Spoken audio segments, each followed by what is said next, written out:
Hey Bookaholics, welcome back to another video. Today I am bringing you a dedicated series review of the Temeraire series by Naomi Novik.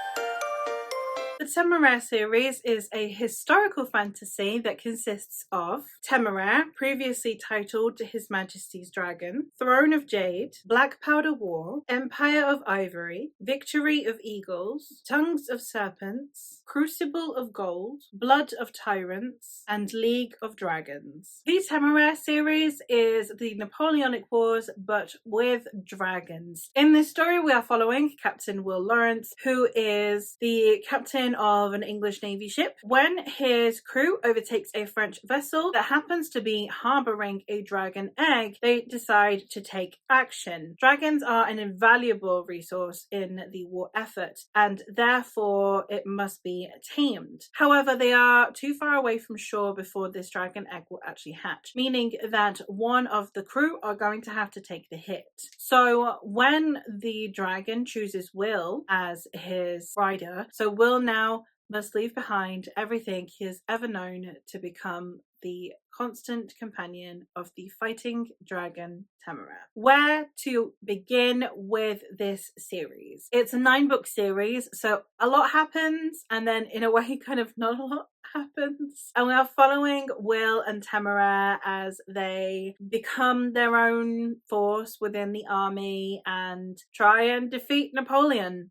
We travel all over the world. We see Africa, South America, Australia. We see Japan, China. We see Turkey, Russia, Germany. We see lots of parts of the world. And I really did appreciate that because it showed how the Napoleonic Wars impacted or not the rest of the world. It obviously had discussions around colonialism. We also had discussions around slavery and the slave trade, amongst many other socio-cultural issues of the time period. We're also following them as they learn how to navigate this world. In the sense, for Will, he is learning how to readjust his entire life. He was a captain, he was engaged, sort of, and he has now got to change his entire lifestyle to accommodate the fact that he needs to be Temeraire's companion. And then likewise we have Temeraire, who is new to the world, and while he is born with intelligence and therefore can have conversations with Will from the get-go, and he is trying to understand the society that he is in, there is still an awful lot of Temeraire wondering why there are social customs and norms, why the status quo is the status quo. And therefore we have discussions around things like why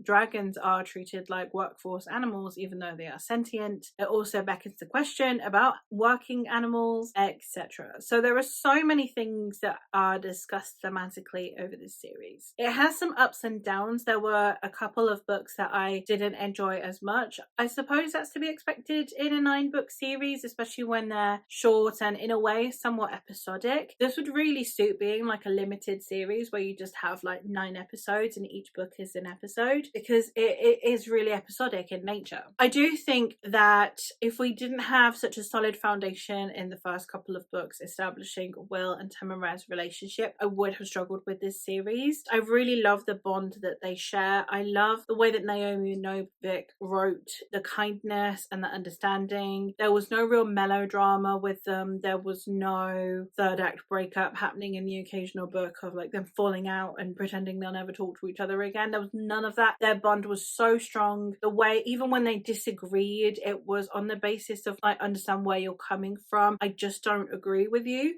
which again, absolutely stunning. So I just really loved the closeness between the two and the conversations that were had, and I think that was the foundation for my enjoyment of the series as a whole. Some of the books were heavy on the political side of the war. A lot of discussions, as I said, around like colonialism, around international relations with different countries, political sabotaging as well, like making a country look bad before another country so that they will ally against them, etc. And then there was also, sometimes we did actually get battles. We did actually get notable battles from the Napoleonic Napoleonic Wars, just obviously adjusted for the fact that there are dragons. They are discernible as well, which is very cool. So if you're into the Napoleonic Wars, it doesn't mess with it too much, and it doesn't really mess with the outcome. It just kind of changes sort of the dynamics of the warfare. I really liked the way that we talked about like formations for dragons and the importance of dragons having a say in their own formations because they're the ones doing the flying. I really liked those kinds of conversations. My biggest dip in enjoyment was definitely when we were in Australia. I did find that one was a very dull book, and while I understand that it was to discuss what was actually happening during this time period in Australia, because it was peak colonial times and therefore it was us moving all of our prisoners there and trying to create like an entire continent as a prison, and the social ramifications of that, and then how badly we treated the indigenous peoples. I do think that that was obviously the purpose of the discussion. I just don't think that it was executed as anything other than here's a conversation. I don't feel like it ever felt like a story. And then the other one that I struggled with was the second to last one, which is The Blood of Tyrants, because it has a trope in there that I actively despise. Until that wore off, I had trouble with that. But the rest of the books got either 4 or 5 stars. So absolutely fun series with a couple of dips. And I really enjoyed it as a whole. I think having conversations around colonialism from someone who has this very strong moral compass, very nationalistic, having to have their eyes opened to the realities of the way England treated the globe during this time period. I think that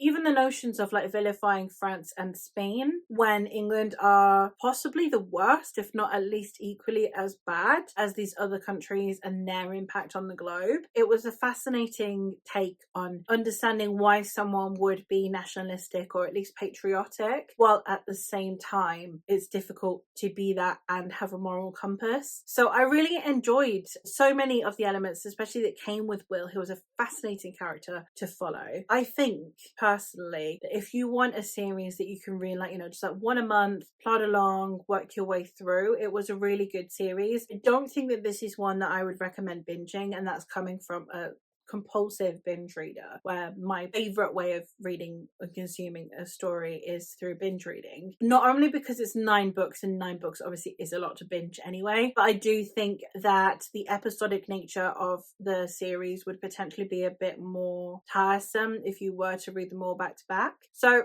overall, very positive experience with the series. Definitely one that I would recommend that you check the writing style for, because it is a very particular writing style. Obviously, if you are interested in the time period, it's preferable. It's not essential. I did do this as a read along with some friends, and they were not familiar with the time period and they still enjoyed it, so it was not the worst experience. But I do think that some knowledge of the time period will potentially enhance that enjoyment, or at least I feel like it did for me and those of us who did know about the Napoleonic Wars. Definitely one that I think should be measured out, and one that I wouldn't recommend just reading or back to back. So a lot of good things to say, some cautions in there too, but for the most part a really fun series. I really loved Will and Temeraire. Their relationship was so adorable. I love the friendships and the dynamics that we have as a whole with Temeraire's crew, and then all of the recurring characters after a couple of books, they just become like family, like you know them and you know them as people, and I really like that. So we kind of slowly but surely accumulated this crew of people that you learn to love, and I like that element as well. So I hope that I have convinced you to check it out. At least try the first book is all I can say, really. But that is all from me for today. So let me know if you have read this series and your thoughts on it, or any series that you think seems similar in nature that you think I might enjoy. But that is all for me for today, so I'll hopefully catch you in another one soon. Bye.